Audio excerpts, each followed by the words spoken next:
Do you know how much money you have wasted buying online courses in the last 3 years? Yes. I mean, if you sit down, take a pen and a journal to actually highlight the amount of money you spend buying online courses in the last 3 years, especially, I'm sure you'll be like, oh my word, yes. I know those online course creators are probably wondering, what is she talking about? But trust me, at the end of this video, I hope I will be able to convince you, share my point of view, and tell you the reasons why I said buying online courses is one of the ways you have wasted a lot of money, and you need to critically look into intellectual content creators. It's not to downplay the role that they play in our personal development as individuals, but my target in this video is actually you, the course buyer, the person that is investing your hard-earned money in this course. My name is Adeola Obadan. Welcome back to my YouTube channel. On this channel, I share things around faith, your relationship, our everyday life. I'm going to be sharing with you 3 things you must do before you buy any online course, and I want you to come along with me and begin to review some of the courses you bought in the past and ask yourself whether you actually put these things into consideration before buying those courses. Now, I wanted to pause at this time. If you feel that this is going to be an interesting conversation, so share my video, comment on my video, like it, and please subscribe. Thank you. Okay, the first thing you want to do before you invest in any online course is to ask yourself, is this course relevant to what I am currently doing? I know a lot of content creators, social media content creators, and online course creators. I mean, personal development coach, and all of these knowledgepreneurs, as they are being called. They put a lot of effort into creating courses that they think that will be beneficial to us at every point in time in our lives. But as a person that is buying the course, have you ever taken time to ask yourself that in this business that I'm doing, what exactly am I trying to achieve? This course that is being marketed to me, is it right for me at this time? Yes, I remember the time that I bought one of the courses that I was just sharing with you. I bought a course on, I think, how to write a book and publish it. In the first place, what I didn't remember to ask myself, do I even have any knowledge of anything that I want to share, let alone thinking of writing it in a book? I'm talking about 4 years ago. Of course, I've grown between the last 4 years and now. There's been a lot of improvements in my personal development. I mean, I've gained a lot of knowledge, and there's so many things that I now know that I am happy to share when the right time comes. But I bought that course. I was actually attending the course. I was hoping that I was going to write a book. As a matter of fact, I think yes, we agree that online courses are very good for us. They help our personal and business development, career development, and whatnot. But you want to ask yourself, how relevant is this course that I'm about to put my money into? How relevant is it to what I'm currently doing, whether in my personal development journey, my business development journey, or my career development journey? You don't just want to wake up just because you have some loose cash. It's funny how when we think that we have a lot of money to play around with, especially during COVID, some of us were earning income and weren't really spending anything on transportation and all of that. I mean, like, I spent money on online courses. So I hope that this point makes sense to you. Please let me know in the comments if there's any other thing you want to add to this point. So number 2, the next thing I want you to look at before you invest in any other online course going forward is to ask yourself that, does this course creator have any free content that can be beneficial to me in the interim? Yes, I had an experience sometime last year where I wanted to invest in a particular course that was being advertised by a coach, a knowledgepreneur. But I gave myself time. I said, Diola, yes, I know that you can afford this course, but suppose you try to follow this person closely for the next 3 months. Consume all the free online trainings, attend her webinars, engage with our materials wholly and see how much impact these materials will make in your life. You know, there is a way you follow someone, there's a way you consume a person's content that you yourself, you feel like you are cheating that person if you don't buy his or her online course. I'm at that point where I asked myself, I said, see, Deola, slow down. I know you love this person. I know you can relate with what this person is trying to market to you. I know you need this knowledge at this time of your life. However, can you pause? Can you give yourself time to actually review some of the content that the person has given freely? Because you'll be shocked to find out that sometimes all you need to grow in your personal life, in your business, all you need to grow in your career is actually those free things.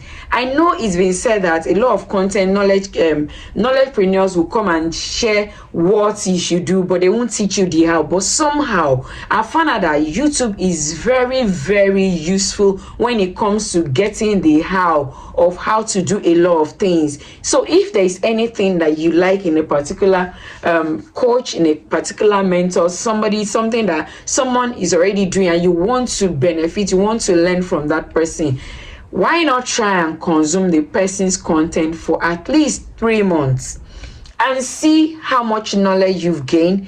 So if you now realize that you're struggling, you can't execute some of these strategies, some of the blueprints, some of the framework that the person is sharing with you for free, if you now think that you need a kind of hand holding, you need somebody to help you to become more disciplined in executing some of those things, then you can think of buying that person's online course so that you can be added to the community of people that are doing the same thing. Maybe at that point you realize that, okay, now I need a master class, I need somebody to actually hold my hand and to hold me accountable to be able to execute some of these things. So please, before you buy your next online course, ask yourself that, are there free content, are there free webinars, are there recordings that you can benefit from? I mean, just take those ones for the next 6 weeks at least first. If you're very saying that 3 months is too long a time in a year for me to test run something, you want to try another 6 weeks and see, consistently consume the person's material and see which of the courses that you actually need. Because sometimes a lot of like these knowledgepreneurs, they have a lot of things that they're actually trying to sell to us. They have a lot of products that are beneficial to us, but at every point in time, it is not all the courses that a knowledgepreneur is selling that you need. So you need to know which ones you need. So by consuming repeatedly some of the things that the person has put online for free, it will help you to be able to know that, I think I need this one. I think I need to drill down and niche on this one. So when you get to that point, then you know which of the person's courses you want to invest your hard-earned money on. I'm tired of seeing people buying online courses and it's there in their email. Some people don't even log into the courses, and before you realize it, the 6 months access is expired, the 1 year access is expired, and you're feeling a sense of loss. And there's nothing that could be more frustrating than you feeling like you have access to knowledge and you're not able to make use of that knowledge just because you have not even consumed it in the first place, let alone you're thinking of making use of that knowledge that you have. So last but not the least, on these things that I was writing on, but I didn't have the release in my mind to go ahead and publish those books because I feel that I don't have enough knowledge. And I think the course itself, signing up for that course, was not a smart decision on my part, if you ask me. Sometimes we make a lot of decisions that we are not even sure what we're doing at the time, but by the time we allow time to pass and we try to peel the layers, we try to reappraise and review some of the decisions that we take at certain times in our life, we now realize that what was I thinking? Why did I even buy this course in the first place? Because as a matter of fact, there was no way I could have been able to publish the book at that time. Having said that, I know that all of this knowledge, eventually, by the time you put them to use, they cumulatively now enhance your knowledge. They help you to understand the hows of how to do some of the things you want to do. But ask yourself that, at this time of my life, in my business, in my career, in my profession, whatever it is that you're trying, in my parenting journey, in my marriage, in my relationship journey, is this course that I am about to purchase, is it relevant for this time? If you are not able to answer this question in the affirmative, then I think buying an online course or that particular course is not a smart thing to do at that time. You may want to just relax and ask yourself, oh, can I just push this forward? You want to ask yourself that, do I have the time to engage in this online course? There's no amount of knowledge that a coach, a mentor can pack into a course that will be beneficial to you if you do not actually sit down to consume this course. You want to ask yourself, yes, the timing might be right, may be relevant, whatever the course may be relevant to what you're currently doing, like we said, which is the first point that you want to consider. The person might actually have some free courses that you have engaged, and you now feel at this point that, oh, I think I need to buy this course so that I can drill deeper into what this person is actually sharing. I think this course is for me, I need it. However, you want to ask yourself that, do you have the time to invest the time that is required? Because some of these courses are self-paced, and they want to ask you that, do you have the time to actually invest time into getting the best out of these courses? Because there's no point, it's of no use if you buy a course and you don't have the time to sit down to actually consume this time. Yes, I understand that you may not really have the time, but are you willing to create the time? Because oftentimes there is really nothing that we have time for, literally, as it were, but you want to create the time, you want to take it, you want to ask yourself, you want to be in that space where you're willing to make the investment of time into the course that you have bought, because that's your money lying down there. Imagine if you invested that money. I remember there was time I bought one course that if I had put the money into shares or buying some investments stocks and all that, I know how much I'll be making by today. But I put it in the course, and there I am, the course expired, like it expired. The access to the course expired, and I had not even scratched the surface. I hadn't done like 1/3 of the content of the course. So these are some of the things that I've thought about, and I've seen it as a trend that we are so quick to jump at courses. A lot of these knowledgepreneurs, these coaches, sell these courses to us. Of course, they need to sell it to us, and they've put in so much investment of time and knowledge, research into coming up with this course content for us. However, you, the person that wants to invest your money in this course, you need to ask yourself these 3 questions that I've just talked about before you proceed. The first thing you want to ask yourself, how relevant is this course to my current situation? What I'm currently doing now, will this course be beneficial to me at this point in time? The second thing you want to ask yourself, if you're in doubt, is to say, okay, does this content creator, does this course creator, this coach, this lecturer, whatever it is you want to buy from this person, does the person already have free courses, webinars, replays, recordings that you can engage with to even test to see how relevant or how useful the content will be for you before making a financial decision of tying your money down in an online course that you never go to engage in? The third thing you want to ask yourself is, do I currently have the time to do this now? And if you don't have the time, am I willing to create the time? Because oftentimes, like I said, we don't necessarily have all the time in the world to do the things that we want to do. But whatever is important to you, I found out that we always will create time for what we think is important to us at every point in time. I hope you find this video useful in any way. If you have any experience, maybe you bought an online course during COVID or after COVID, or maybe some 5-10 years ago, and you just feel like, I just wasted my money, my hard-earned money in this course, I'd like you to please share in the comment as you watch this video. Let me hear your point of view. Let me hear what you think about these courses. And like I said, I have not made this video to downplay or to kind of rubbish the effort, the intellectual capacity, and the investment of time that online course creators have put into the things that they do. I mean, they are doing an amazing job, and I celebrate them. I still buy online courses, mind you. It's not like I don't buy, but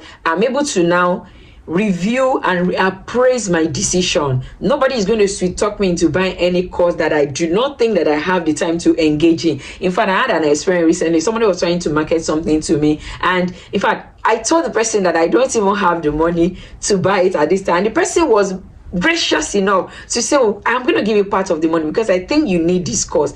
As much as I appreciated the gesture from this person, I still did not sign up for that course. Trust me, I did not sign up for that course, not because I do not want to sign up, but I want to give myself time. And I got back to the person. I said, see, I know this course is good for me based on the review that you have given it. I also know that it might be very useful to me, but I don't think I have the time. I have a lot on my plate at the moment, and I don't want to just buy a course and it's there in my email, it's there in my and I log into it, and I'm not able to make sense out of it or engage in it to benefit, to squeeze the juice out of the course. I said I won't be able to put that time investment into it at the moment, so I'd rather push it forward. If it's, and the person was asking, oh, maybe you just want to make a commitment to the course so that you can create the time for it. Yes, I think I can do that. That's an easier conversation for me. That's something I may want to look at and review, rather than just put my money into a course just because somebody feels, oh, Deola, you need this course, and I feel pressure to buy the course. Meanwhile, I am not going to benefit from it, because any course that you invest in and you don't sit down to study, to listen to and to take notes, some of them even come with workshops that will help you to ask pertinent questions, create time for yourself to actually benefit from it. Finally, in the next video, I'm going to be talking about 3 things you should do after you've purchased the online course. Yes, by the time you've now decided that, okay, this course is right for you, but there are things you must do in order for you to benefit immensely from the course. So until then, I like to have your comment in the comment section. Let me know the things you want me to talk about. If there's any particular thing you want me to talk about on my YouTube channel, kindly let me know. All right, bye for now, and see you later.